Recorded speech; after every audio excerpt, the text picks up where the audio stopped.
Hello everyone, this is Victor Torres, author of Perfect Love Casts Out All Fear, and tonight we're doing a reading beginning in chapter 5, and this title to this chapter is called "And by His Stripes We Are Healed," according to Isaiah 53 verses 4 to 5. Surely He has borne our griefs and carried our sorrows, yet we esteemed Him stricken, smitten by God, and afflicted. But He was wounded for our transgressions, He was bruised for our iniquities. The chastisement for our peace was upon Him, and by His stripes we are healed.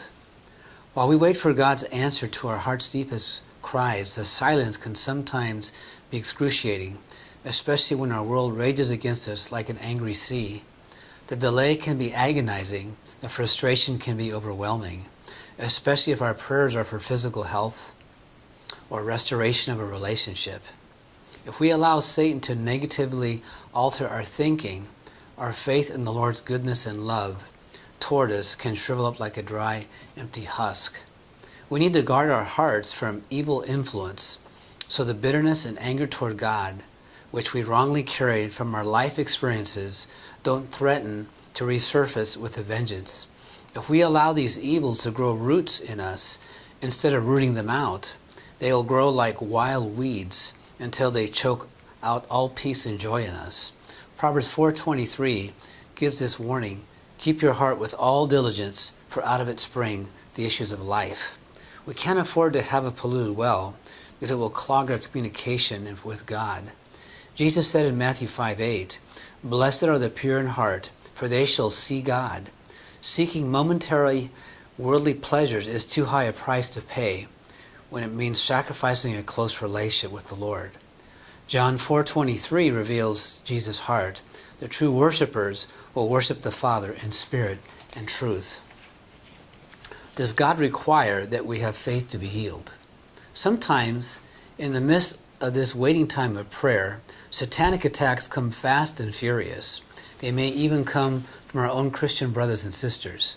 Statements such as, "If the Lord isn't answering you, you must be hiding secret sin," may seem innocuous enough, but in reality, they are subtle attacks aimed at undermining our relationship with God and making us feel insecure or fearful.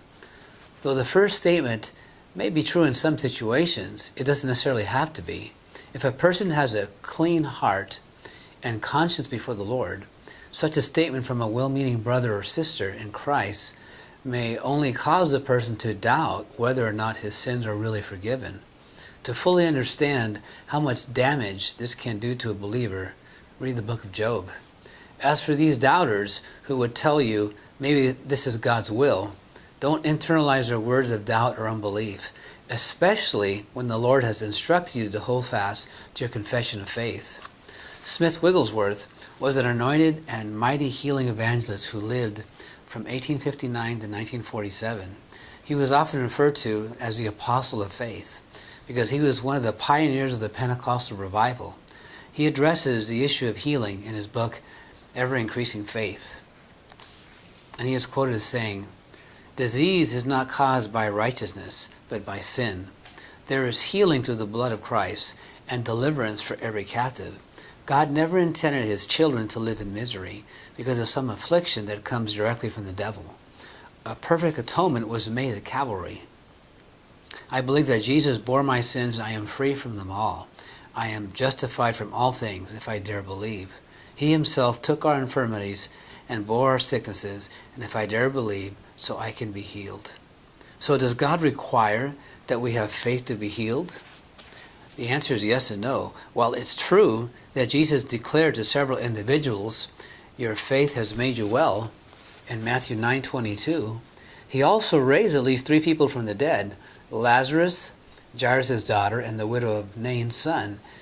John 11, verses 1 to 44, Mark 5, 21 to 43, and Luke 7, 11 to 17. And I believe you can all agree that a dead body has no faith at all. However, it must also be noted that a corpse has no doubt or unbelief either. The man who asked Jesus to heal his demon-possessed son was lacking in faith when the Lord said to him, "All things are possible to him who believes." Mark 9:23. The man replied in verse 24 with, "Lord, I believe. Help my unbelief." He realized he could not believe for his son's healing on his own strength. because he understood his natural human faith was not enough. This is why he asked Jesus to help him when he was weak in his carnal nature. I find it interesting that Jesus didn't reprove this man for not having enough faith. After all, he had rebuked his disciples on more than one occasion with the same thing. So why didn't he hold this man to the same standard that he did the 12? The answer is found in Luke 12, verses 47 to 48, in the parable of the faithful and evil servant. And that servant who knew his master's will and did not prepare himself or do according to his will will be beaten with many stripes. But he who did not know, yet committed things deserving of stripes, shall be beaten with few. For everyone to whom much is given, from him much will be required, and to whom much has been committed, of him they will ask the more. When we are babes in Christ, the Lord is gracious to us and will sometimes give us blessings that we don't have the faith to contend for on our own. 1 Peter 2:2. Often he'll use the faith of another, such as a pastor, a healing evangelist, or a more mature brother or sister in Christ, to help secure our answer to prayer for us. However, as we grow up in our faith and exercise it regularly, he'll make us work harder for the things that used to come easily. That may seem strange until we realize we do the same thing with our children. When they're small, we buy clothes and toys for them simply because they ask and because we love them. But as they mature, we start to teach them about the value of a hard-earned dollar and delayed gratification, primarily because we want them to mature. It takes time and self-discipline to be in the presence of the Lord to grow in our faith. The man in the scene above had not spent the time around Jesus that the disciples had, so little was required of him. Yet for all the many months the 12 had been with Jesus day and night, for all the times they'd seen him cast out demons, for all the times they themselves had previously done so, they still had not embraced the spiritual disciplines of prayer and fasting. There are no shortcuts when it comes to faith and discipline, and perhaps that's why Jesus corrected them so firmly. So does the Lord require that we have faith in order to be healed? God is sovereign. He does not depend upon our faith in order to heal. He has the ability whether we believe he does or not. In 2 Timothy 2:13, the Apostle Paul reminds us, if we are faithless, he remains faithful. He cannot deny himself. However, he needs us to be his hands and feet on this earth to bring hope and healing to those who are still in darkness. He cannot use us as effectively if we remain in doubt and unbelief, or if we grow spiritually lazy and rely on someone else's anointing. Someone must have the faith to usher in God's kingdom here on this earth. If you are born again, the Lord has ordained and commissioned you to do just that. But first you must exercise and grow in your faith so that you, yes you, can do even greater works than Jesus did when he was here in the flesh. He declared in John 14:12, he who believes in me, the works that I do, he will do also, and greater works than these he will do, because I go to my Father. I firmly believe it isn't God's will for us to be captives to pain and sickness. If anything, these afflictions should be afraid of us, because Jesus already conquered them on the cross. But there still remains a nagging question, why then does the Lord heal some and not others? We know from Paul's second epistle to the Corinthians that there are circumstances when God chooses to not heal a believer. Paul talks about the thorn in the flesh that was sent to him in 2 Corinthians 12, verses 6 to 8. Halley's Bible handbook indicates that many commentators agree that his thorn, which Paul calls a messenger of Satan, refers to chronic ophthalmia, a condition which causes incredibly bad eyesight. Paul needed to dictate his letters to Tertius, his scribe, Romans 16:22, and would sign a brief passage at the end to show the letter's authenticity. In Galatians 6:11, he writes, "See with what large letters I have written to you with my own hand." And in 2 Thessalonians 3:17, Paul states that his signature is with his own hand, which is a sign in every epistle, so I write. No doubt Paul's poor vision posed a great deal of problems on his many missionary journeys and made his profession of tent maker even more difficult. Imagine how helpless he must have felt for always needing someone to guide him through strange towns and of constantly requiring help even to write letters.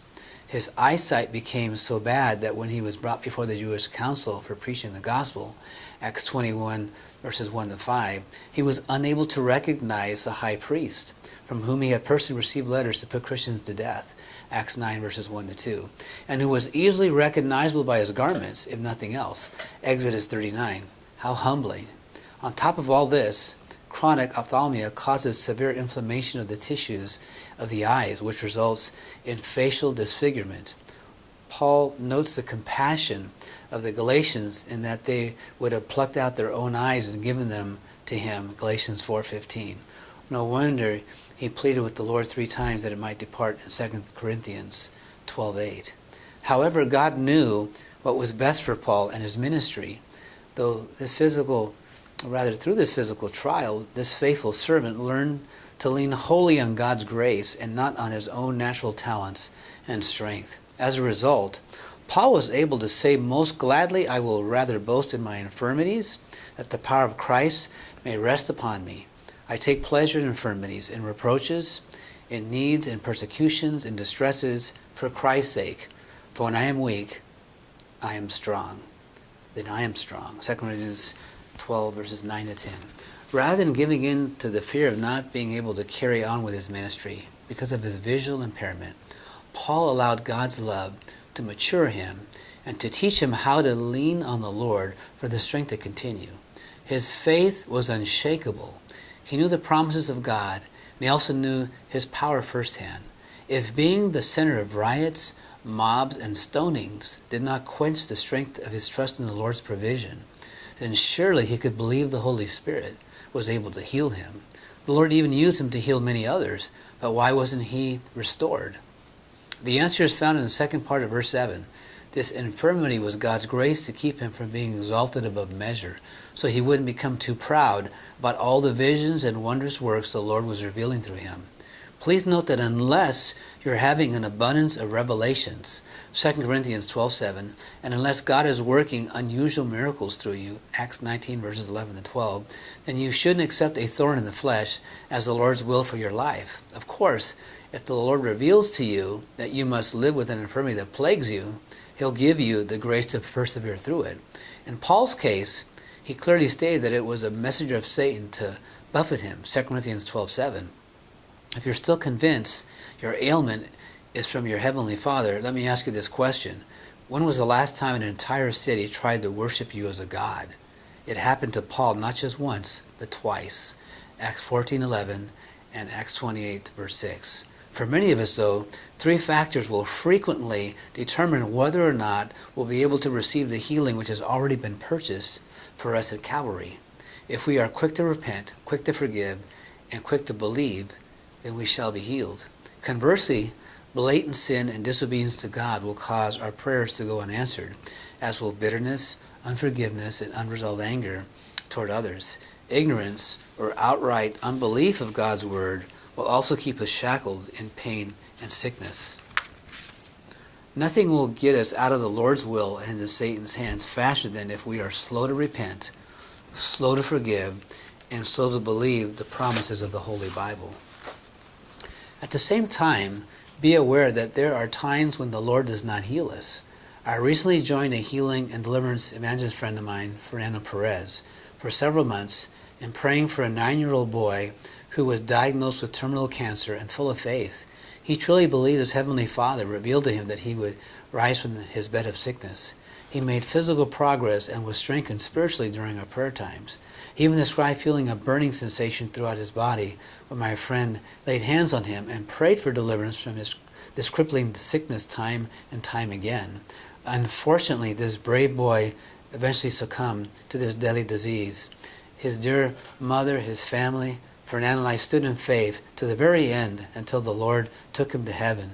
He was not in sin, was full of faith, and loved Jesus with all his heart. Then why did he die? I wish I knew. Some things we won't find out until we get to heaven. Since then, his father rededicated his life to Christ because of the courage that his son showed until his last breath. God was clearly glorified through this courageous young warrior, through his stubborn will to live, his positive attitude, and unwavering faith despite excruciating pain.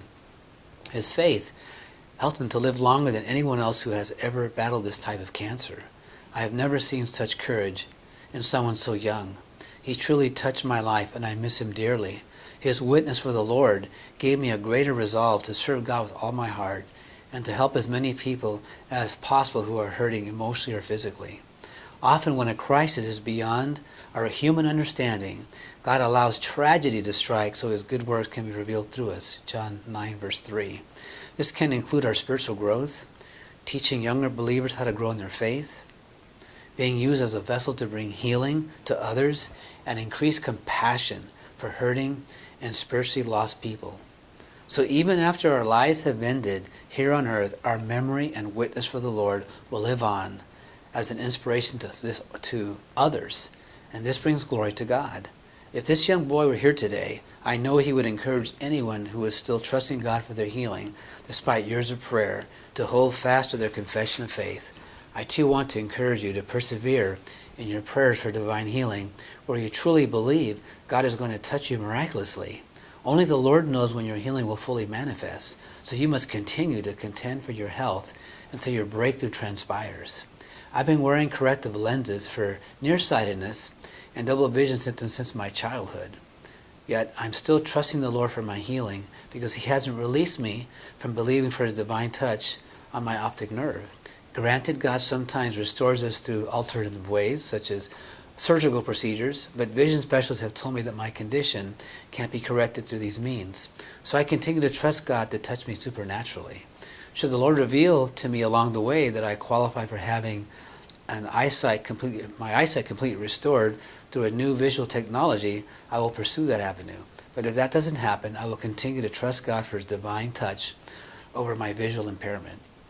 If I don't live to see the day when my vision is completely restored, I will still serve the Lord with gladness and know He will give me the grace to endure because His love sustains us in all things. When someone does not receive His healing, this should not be cause for anyone to judge that individual. This person may have a pure heart, no hidden sin, be full of faith, and abiding in the Lord without understanding why he hasn't been healed yet. This individual is to be commended for his perseverance, strong faith, and may even have a greater testimony than a healed person because his loving, joyful, humble spirit is not dependent on whether or not his prayer for healing is answered. His walk with the Lord is unwavering because God's love sustains him in the best and worst of times. Jesus is very pleased when he sees this kind of faith. Allow your Heavenly Father to help you endure in sickness and in health, in good and tough times, because it truly shows the genuineness of your heart and the depth of your love for Jesus. If you're trusting God for your healing and still waiting for His physical manifestation, despite years of tearing, I commend you for your perseverance. Keep in mind that while you wait for your answer through prayer, that nothing compares with the deeper spiritual intimacy that you develop while you spend special time with the Lord. At the same time, I must caution you to exercise wisdom. Some people have died because they refused medical treatment that could have helped them. They claimed their healing had to be divine and that they didn't need a doctor. Sometimes this is the case and God performs a miracle. However, the Lord's hand does move through physicians and other health professionals, so make sure you consult with them when you're in need of medical attention. Otherwise, the result could be deadly. Thank you, everyone. God bless you.